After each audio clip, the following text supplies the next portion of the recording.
ரொம்ப நெருங்கிய நண்பர்கள் அப்படின்லாம் சொன்னாங்க ட்ரம்ப்பும் மோடியும். இப்போ என்னதான் பிரச்சனை நடக்குது? இந்தியாவிலேருந்து வர பொருட்களுக்கு அதிக வரி விதிப்போம், 25% விதிப்போம். இது வந்து ஆகஸ்ட் 7ஆம் தேதியிலேருந்து நடைமுறைக்கு வருது அப்படின்லாம் சொல்லியிருக்கிறாங்க. என்னை பொறுத்தவரை இந்தியாவுடைய வெளியுறவு கொள்கை என்பது மோடி அவர்களின் வருகைக்கு பிறகு மாறி இருக்கிறது. அது தோல்வி அடைஞ்சிருக்கு அப்படின்னு தான் சொல்லுவேன். அதே மாதிரி வெளியுறவு கொள்கை மட்டும் கிடையாது, பொருளாதார கொள்கையும் தான்.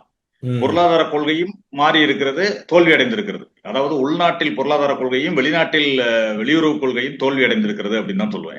ஏனென்றால் இது வந்து நூற்றுக்கணக்கான நாடுகளுக்கு விசிட் பண்ணிருக்காரு.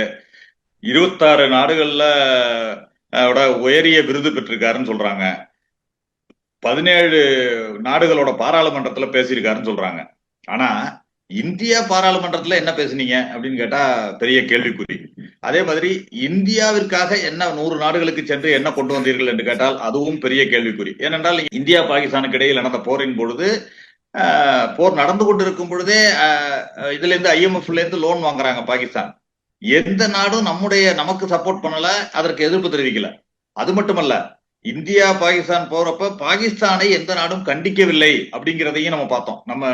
அதே இது மன்மோகன் சிங் அவர்களுடைய ஆட்சியில மும்பை தாக்குதல் நடந்துச்சு, பாகிஸ்தான் தனிமைப்படுத்தப்பட்டது, எல்லா நாடுகளும் பாகிஸ்தானை கண்டித்தது, இதெல்லாம் நடந்துச்சு. ஆனா இன்றைக்கு கிட்டத்தட்ட 30 முறை வந்து ட்ரம்ப் நான் தான் இந்த போரை நிறுத்தினேன் அப்படின்னு கிளைம் பண்றாரு. அதற்கு எந்த விதமான ஒரு ரியாக்ஷனையும் நம்முடைய பிரதமர் மோடி அவர்கள் தரவில்லை.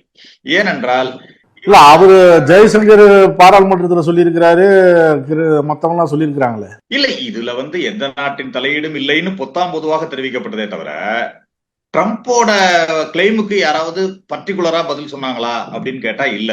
அது உண்மைதானே. இதுவரைக்கும் ட்ரம்ப் பொய்யாக தெரிவித்திருக்கிறார், இதுவரை அவர் சொன்னது உண்மை அல்ல அப்படின்னு தெரிவிக்கணுமா வேண்டாமா? நீங்க அதாவது மோடியும் ட்ரம்ப்பும் நண்பர்கள் என்று சொன்னீங்க, நீங்க முன்பே குறிப்பிட்டீங்க.